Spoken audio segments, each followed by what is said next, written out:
Assalamualaikum warahmatullahi wabarakatuh. Halo semuanya, jumpa lagi dengan saya Chow Sing Sing, kurator dari podcast Horror Night Story. Halo, apa kabar semuanya? Semoga kalian semua sehat-sehat ya di siang hari ini. Seperti biasanya, pada siang hari ini saya akan melanjutkan kisah treat horor yang kemarin yang ditulis oleh Mas Restu Wira tentang ritual jaga pocong. Baik, ini adalah bagian terakhir dari treat itu tadi ya. Oke, daripada kita berlama-lama, mari kita simak ceritanya.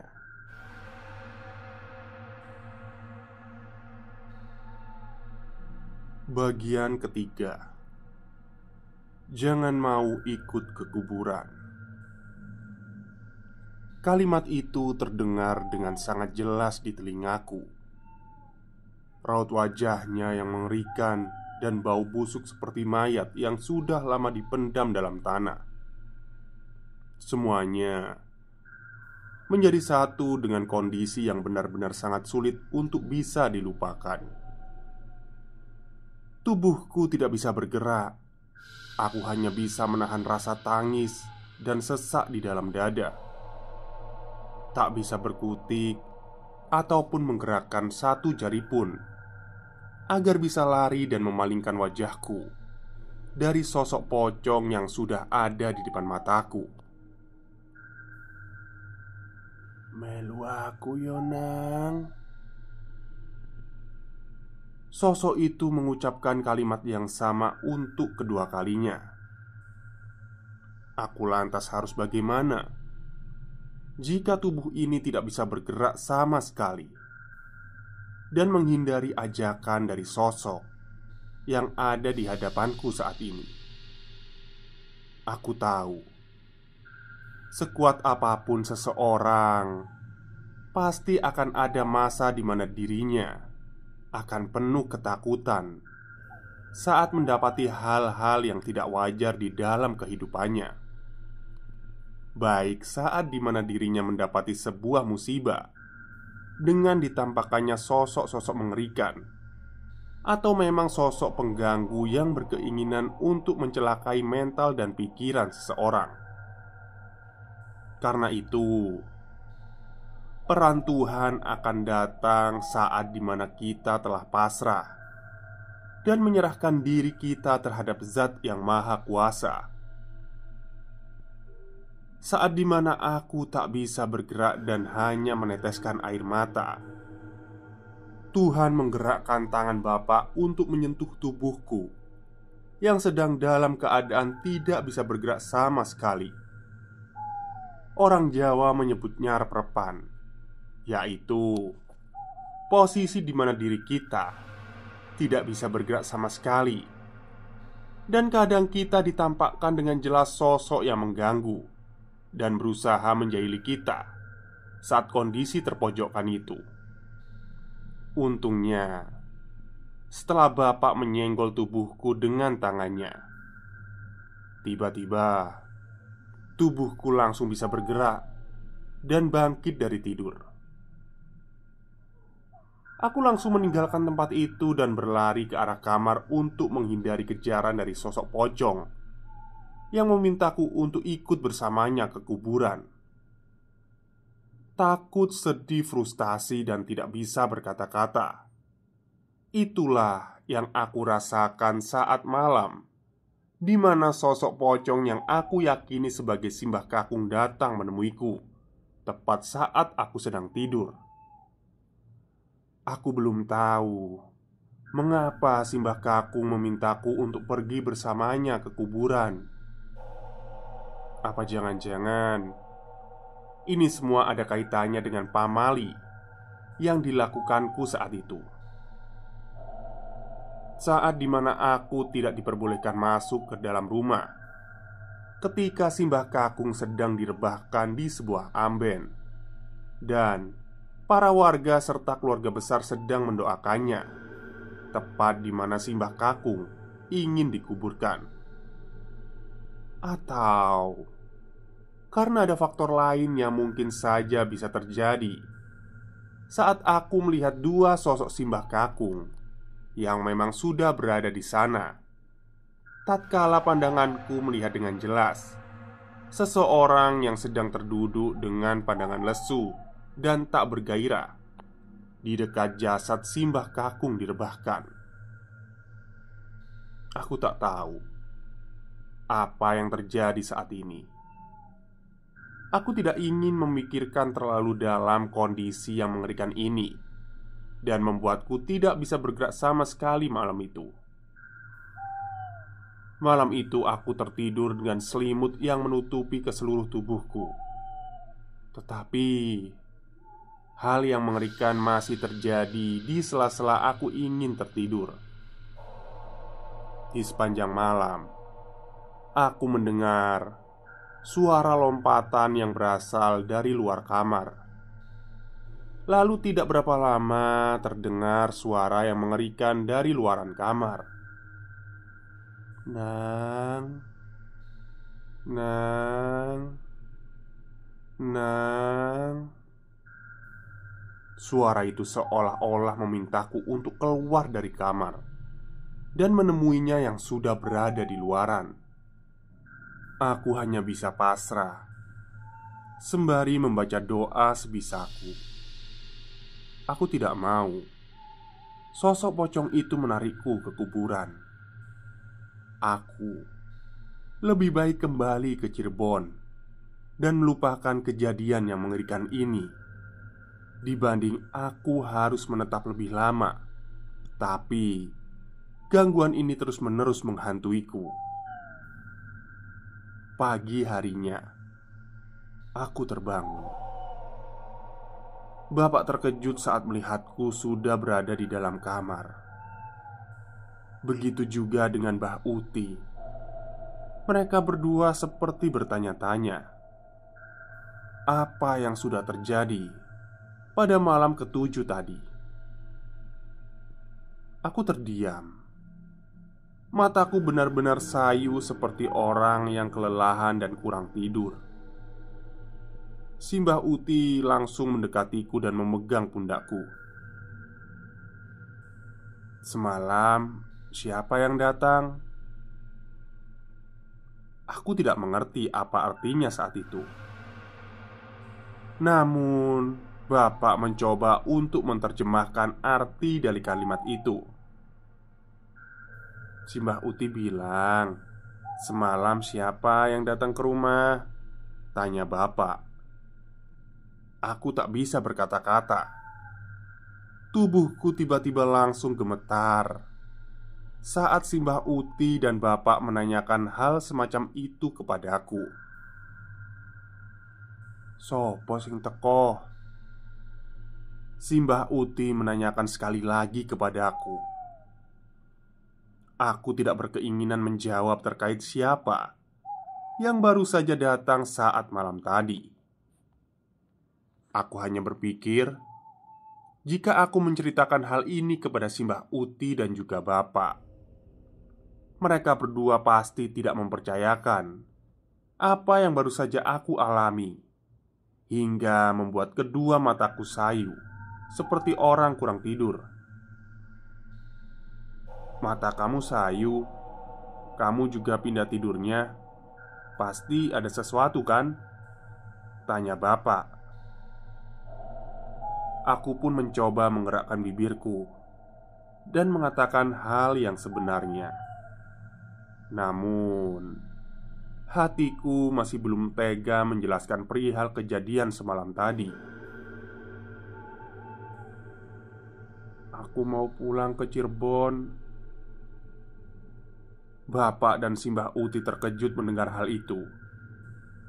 Mereka berdua belum menemukan sifat dan karakterku yang aneh ini. Mereka sudah tahu pasti ada sesuatu yang tidak beres, hingga membuatku minta agar cepat-cepat pulang ke Cirebon. Bapak dan juga Simbah Uti menanyakan perihal keinginanku untuk segera pulang ke Cirebon. Aku pun akhirnya memberitahu kejadian yang sebenarnya. terkait apa yang baru saja terjadi saat malam itu. Dengan kalimat yang sedikit terbata-bata, aku mulai menjelaskan hal yang mengerikan hingga membuatku tidak ingin lagi tidur di rumah Simbah Uti dan memutuskan untuk segera pulang saja ke Cirebon. Semalam Simbah Kakung datang, tapi dia mengajakku ke kuburan, ucapku. Simbah Kakung datang? Tanya bapak. Iya pak, wujudnya sudah berubah jadi pocong. Aku takut. Aku mau pulang sekarang juga. Simbah Uti sudah memprediksi hal ini akan terjadi. Dia memang sudah mengetahui apa yang akan terjadi tatkala pamali itu dilanggar. Benar apa yang dikatakan oleh anakmu.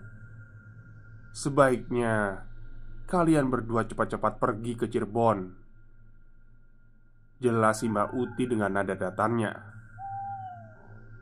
Tapi bu, bisa saja itu bukan. Dia sudah datang ke rumah ini sejak hari pertama, jelas Simbah Uti. Ternyata Simbah Uti sudah mengetahui akan kehadiran Simbah Kakung yang akan kembali lagi ke rumah sejak hari pertama. Ada sesuatu yang belum diselesaikan olehnya, sehingga kembali lagi ke rumah. Bapak tak bisa berbuat apa-apa. Dengan ketakutan yang begitu tampak di wajahku, akhirnya malam itu juga bapak memutuskan untuk kembali ke Cirebon demi keselamatanku. Cirebon, pertengahan bulan Januari 2008. Memang ini keputusan yang terbaik untukku agar tidak kembali dulu ke Pekalongan dalam waktu yang tidak bisa ditentukan. Bapak menyadari akan ada sesuatu yang tidak bisa diprediksi sebelumnya. Ia hanya terduduk di tempat sholat sembari mengirimkan Al-Fatihah kepada Simbah Kakung. Apa jangan-jangan Simbah Kakung kangen sama cucu kesayangannya? Pikir bapak dalam hati. Bapak menyadari saat pertama kali kedatangannya ke rumah Simbah Kakung bersamaku, Simbah Uti melarang kepadaku untuk masuk ke dalam. Mungkin itu adalah awal di mana adanya hal-hal yang tidak terduga terjadi. Akan tetapi bapak tidak ingin memikirkan hal itu secara mendalam. Dia hanya bisa menunggu kabar dari keluarganya yang berada di Pekalongan, khususnya kepada Simbah Uti. Karena hanya dirinya lah yang berada di rumah itu sendirian. Tidak ada seseorang yang mungkin bisa menemaninya, karena anak-anaknya berada jauh dari rumahnya. Pekalongan, pertengahan Januari 2008. Semenjak pulangnya bapak dan keluarga lainnya, Simbah Uti kembali melaksanakan kegiatannya sehari-hari. Kegiatan yang dulunya biasa dilakukan bersama suami tercinta, kini ia melakukannya dengan sendiri. Akan tetapi, selama Simbah Uti berada di rumah itu, ia selalu merasa ada kehadiran lain yang berada di rumah itu. Tentunya saat dimana sebelum hari ke-40 itu tiba, Simbah Uti merasakan ada yang janggal di rumahnya sepeninggal suaminya dan keluarga lainnya yang pulang ke rumah masing-masing. Sebelum ritual dimulai di hari ke-10, hingga ke-40 sepeninggal kematian Simbah Kakung. Simbah Uti merasa tidurnya kurang nyenyak. Kadang dia terbangun di jam-jam tertentu, dan itu biasanya tengah malam, saat dimana kondisi sedang sepi-sepinya. Terkadang Simbah Uti terbangun sembari mengingat kejadian saat dimana cucu kesayangannya didatangi langsung oleh Simbah Uti. Namun, untuk menepis rasa ketakutannya, Simbah Uti biasa melakukan sholat malam dan mendoakan suaminya yang tercinta. Jam 2 dini hari, mula-mula ia berjalan ke arah tempat wudhu untuk mengambil air wudhu di belakang rumah. Air wudhu yang diambil oleh Simbah Uti berasal dari kendi besar, yang mana alirannya berasal dari pompa. Jadi, jika air di dalam kendi itu sudah habis, Simbah Uti harus memompa air itu kembali sampai air di dalam kendi menjadi penuh. Saat dimana Simbah Uti wudhu, dia merasa ada sesuatu yang sedang mengawasinya dari arah pepohonan pisang yang berada dekat dengan tempat wudhu, atau tempat di mana biasa dirinya dan Simbah Kakung mandi. Simbah Uti pun terdiam sejenak. Ia kemudian menatap ke arah pepohonan pisang untuk mengecek siapa yang memantaunya dari arah sana. Akan tetapi Simbah Uti tidak menemukan satupun orang yang berada di pepohonan itu. Ia hanya bisa mengucapkan kalimat istighfar dalam hati untuk menghilangkan rasa takutnya. Tibalah saat di mana Simbah Uti membuka penutup dari kendi itu. Ia kemudian membasuh kedua tangannya sembari mengucapkan kalimat basmalah, Bismillahirrohmanirrohim. Lalu ia merapatkan kedua tangannya untuk mengambil sejubut air yang sudah mulai mengalir dari kendi itu. Simbah Uti mengawalinya dengan berkumur-kumur sampai 3 kali. Lalu ia membersihkan hidungnya dengan jari-jari. Selanjutnya, Simbah Uti langsung membasuh mukanya sembari mengucapkan niat, hingga seterusnya, sampai dengan tahap akhir, yaitu membersihkan kedua kakinya. Selepas berwudu, Simbah Uti kembali menutup lubang kendi yang digunakan untuk mengalirkan air dari dalam kendi. Lalu, ia berjalan masuk ke dalam rumah. Akan tetapi, saat dimana ia baru melangkahkan kakinya ke dalam rumah, tiba-tiba saja Simbah Uti mendengar suara lompatan kaki dari arah belakangnya. Cek, cek, cek, cek. Suara lompatan itu benar-benar terdengar jelas, hingga membuat Simbah Uti langsung merinding seketika. Dengan cepat, Simbah Uti langsung menengok ke arah belakang. Akan tetapi, di belakangnya tidak ada siapa-siapa. Bahkan, Simbah Uti sendiri terus memperhatikan sekitarannya, terkhusus pepohonan pisang. Nampak jelas, Simbah Uti melihat ada sesuatu yang aneh di antara pepohonan pisang itu. Pasalnya, ada satu pohon pisang yang daunnya bergerak sendiri, sedangkan di pepohonan lainnya, daunnya terdiam anteng. La ilaha illallah. Simba Uti langsung menegadahkan kedua tangannya ke atas, sembari membaca doa agar dijauhkan dari gangguan-gangguan aneh yang akan mengganggunya. Selepas itu, ia pun memutuskan untuk masuk ke dalam rumah dan melaksanakan sholat tahajud.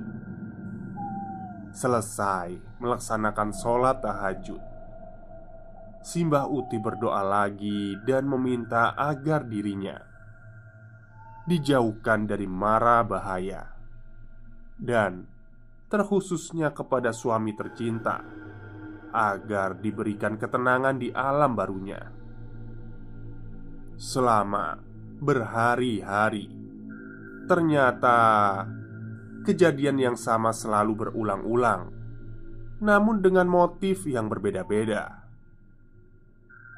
Terkadang Simbah Uti selalu mendengar suara orang melompat di samping rumahnya tepat tengah malam. Suara yang jelas hingga membuat Simbah Uti penasaran, siapa yang melakukan hal ini malam-malam. Ketika Simbah Uti mengecek luaran rumah pada waktu itu juga, ternyata di luar tidak ada siapa-siapa. Namun, yang mengerikan, ketika pagi harinya, Simbah Uti melihat ada tanah kuburan yang membekas di tiap titik di luaran rumahnya. Tanah kuburan itu seperti membentuk bentukan lompatan yang terus-menerus mengarah hingga mengelilingi rumah. Itu artinya tiap jengkal sudut yang berada di rumah Simbah Uti, sosok Simbah Kakung selalu mengelilingi rumah dan menunjukkan hal itu.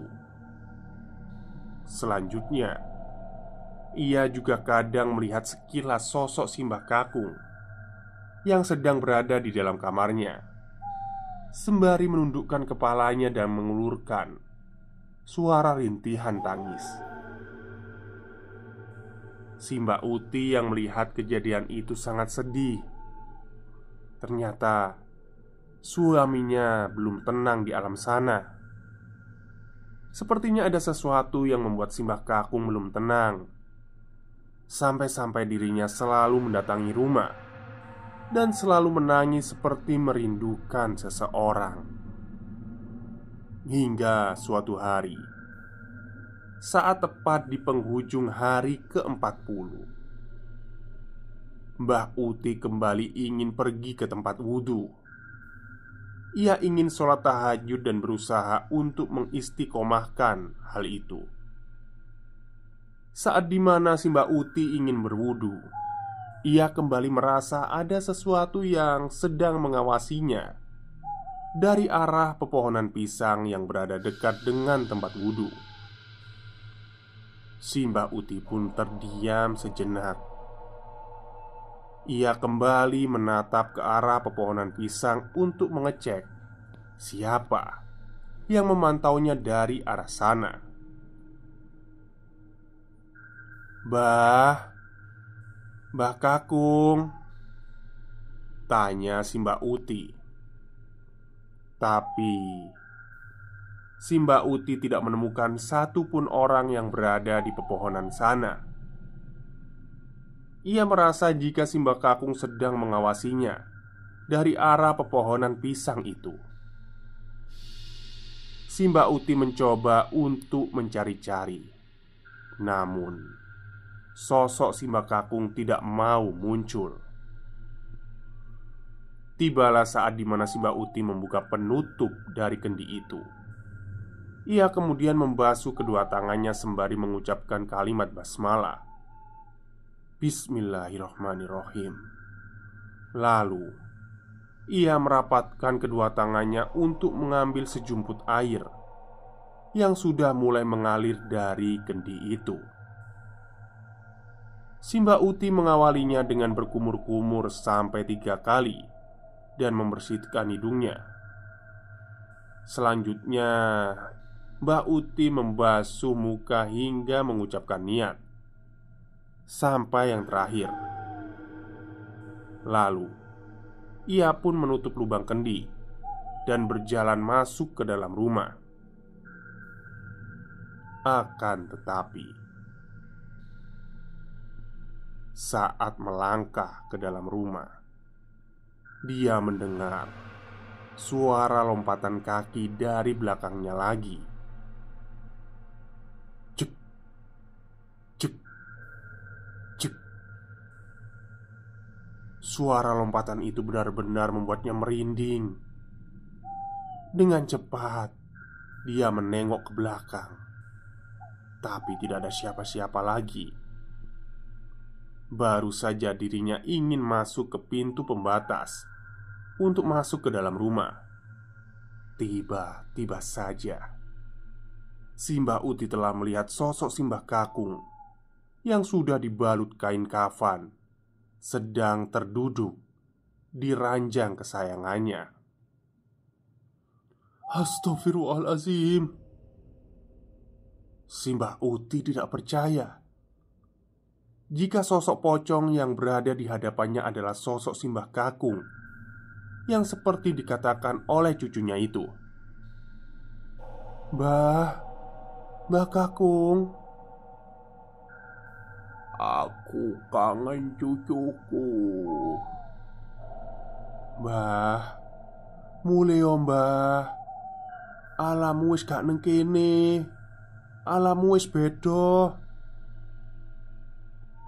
Simbah Uti melihat dengan jelas jika Simbah Kakung seperti sedang menangis dan merintih kesakitan karena merindukan cucunya.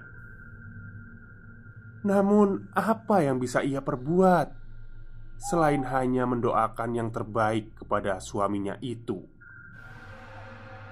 Simbah pun kembali mengangkat kedua tangannya.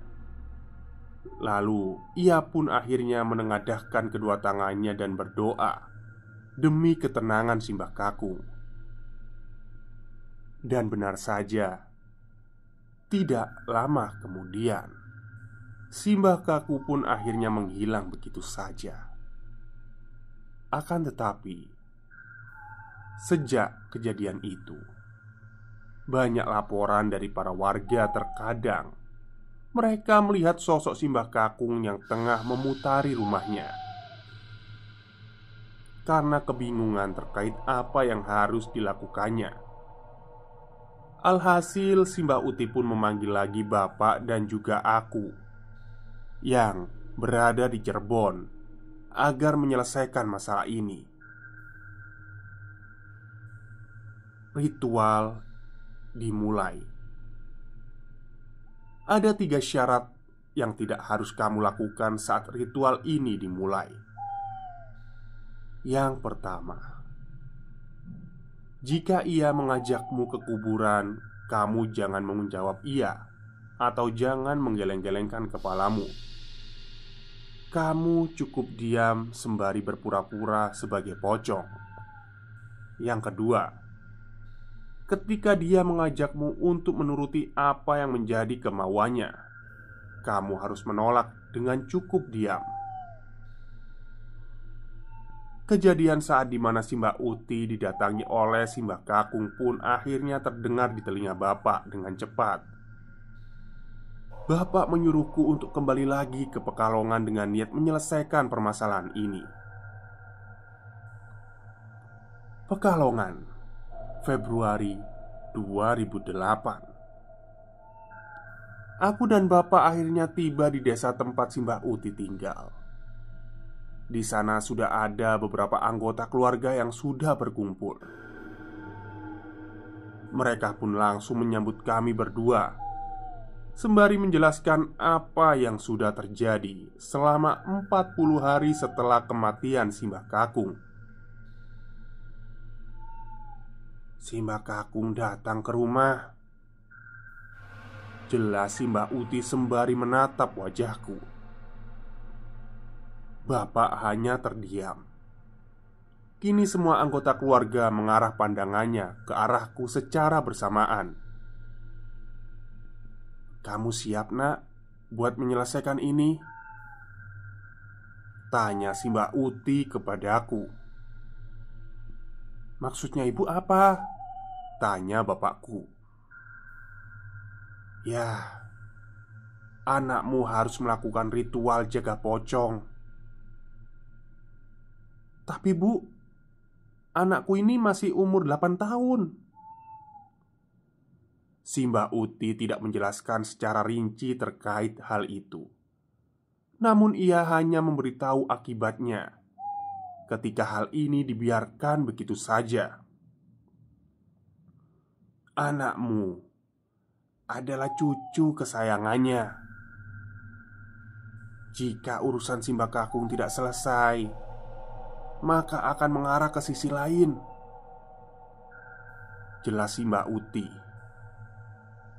Akhirnya bapak mengembalikan semuanya kepadaku. Ia tidak tega jika aku harus melakukan hal ini sendirian. Apalagi hal ini berkaitan juga dengan hal-hal yang tidak mungkin dilakukan oleh anak seusiaku. Bagaimana, Nak? Kamu mau melakukan hal ini demi ketenangan mbahmu? Tanya bapak dengan wajah penuh kekhawatiran. Aku siap, Pak. Aku menjawab dengan tegas terkait hal itu. Entah apa yang nanti akan terjadi, namun aku sendiri menginginkan ketenangan dalam diri Simbah Kakung, agar semuanya menjadi kembali tentram dan aman kembali. Akhirnya Simbah Uti pun memberitahu terkait tata cara melakukannya. Ia menunjukkan kepadaku sebuah amben atau ranjang, tempat peristirahatan terakhir Simbah Kakung sebelum meninggal. Kamu harus tidur di sini sendirian. Semua lampu akan mati. Ingat, jika Simbah Kakung mengajakmu ke kuburan, kamu tidak boleh mengangguk atau menggerakkan apapun. Kamu harus tetap diam, seperti layaknya mayit. Aku mengerti akan ketentuan itu. Namun bapak sendiri masih nampak ragu dengan keputusan yang aku buat. Yang bapak takutkan ada sesuatu yang memang tidak sesuai dengan perkiraannya. Bisa saja itu adalah sosok jin yang menyerupai Simbah dan membawaku ke kuburan dengan paksa. Bu, apakah semuanya aman? Simbah Uti hanya mengangguk. Ia memberi penekanan kepada bapakku untuk mendoakan anaknya agar selamat. Ritual dimulai. Tepat di tengah malam, Simbah Uti mematikan semua pencahayaan, kecuali di beberapa tempat saja. Ia juga meminta kepada bapakku untuk tidur berjauhan dariku, sedangkan aku harus tertidur di sebuah amben yang sudah dilapisi oleh tikar, lengkap dengan 2 bantal di sana.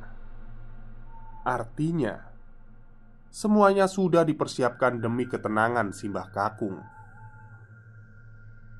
Aku pun disuruh tertidur di amben itu, sembari menatap ke arah depan, yang mana di sana terdapat sebuah dapur yang mengarah ke pintu belakang. Aku harus menunggu saat dimana Simbah Kakung tertidur di samping bersamaku. Aku juga tidak boleh melanggar pantangan serta mengikuti apa yang diinginkan oleh Simbah Kakung nanti. Akhirnya, setelah semua siap, si Mbak Uti menutup tirai pembatas ruangan antara tempatku tertidur dengan ruangan bagian depan. Di situ, aku sendirian. Jantungku berdegup kencang. Rasa takut terus mengheru menghantuiku. Aku tidak mendengar suara apapun kecuali suara bunyi jam dinding dan suara hewan-hewan yang berada di sekitaran rumah. Setelah menunggu lama, tepat di jam 12 malam, tiba-tiba pintu belakang terbuka dengan sendirinya. Brak! Aku terkejut mendengar hal itu. Aku segera menutup mataku. Namun sesekali aku mengintip ke arah depan karena penasaran. Bersamaan dengan itu, masuklah cahaya bulan serta bayangan hitam yang sudah berdiri di dekat pintu. Tidak berselang lama, suara lompatan itu terdengar. Aku tahu Simba sudah datang. Aku pun tidak memikirkan hal-hal yang tidak diinginkan. Namun, tepat saat aku melihat ke arah depan, tiba-tiba aku sudah melihat sosok Simbah Kakung yang sudah dibalut oleh kain kafan. Wajahnya hancur berantakan, menghitam, dan dari mulutnya keluar darah yang perlahan berceceran ke lantai. Tidak lama kemudian, ia melompat ke arahku dengan 3 lompatan. Cek, cek, cek. Dan setelah 3 lompatan itu selesai, tiba-tiba sosok Simbah Kakung langsung berada di sebelahku. Brek. Aku hanya terdiam sembari menahan rasa takut. Belum lagi bau busuk yang menyerbak tepat menusuk hidungku. Aku tahu wajahnya kini sedang menghadap ke arahku. Tidak berselang lama, Simbah Kakung mengatakan sesuatu kepadaku. "Nang, lemah layat iki gawe awakku ora tenang. Aku ora kuat, Nang. Melu aku yo, Nang." Aku tidak menjawab apapun. Aku tetap terdiam. Aku hanya mendengar perkataan yang sama berulang kali untuk beberapa kalinya. "Nang, lemah layat iki gawe awakku gak tenang. Aku ora kuat, Nang. Melu aku yo, Nang." Aku hanya teringat saat janji Simbah Kakung sebelum meninggal dunia. Ia menjanjikan kepadaku untuk menunjukkan sawah miliknya yang sangat luas itu. Simbah Kakung juga mengajakku untuk melihat langit pagi dan sore hari di desa, karena katanya langit di Pekalongan sangat indah. Aku hanya meneteskan air mata saat itu.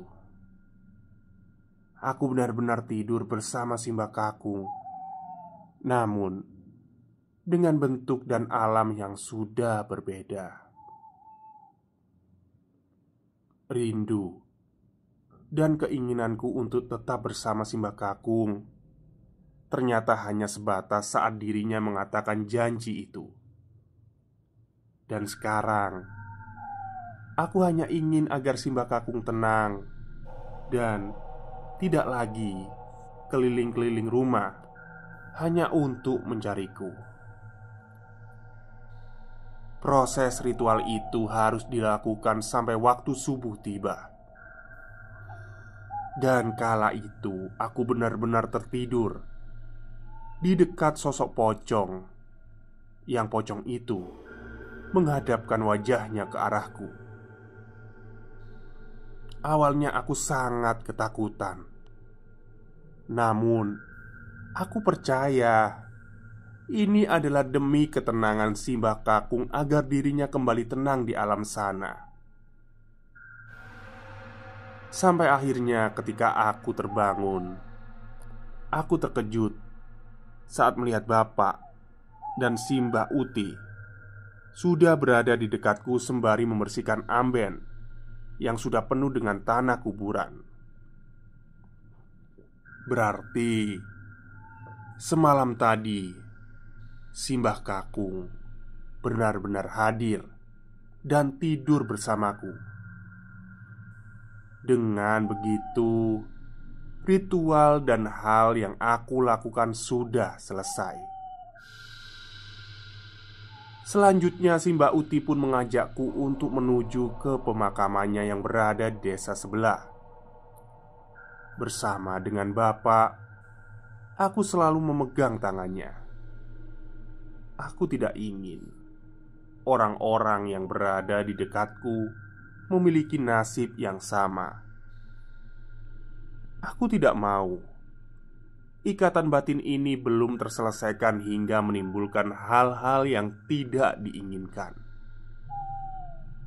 Setelah tiba di pemakaman Simbah Kakung, akhirnya kami berdoa bersama sembari membersihkan kuburan Simbah Kakung.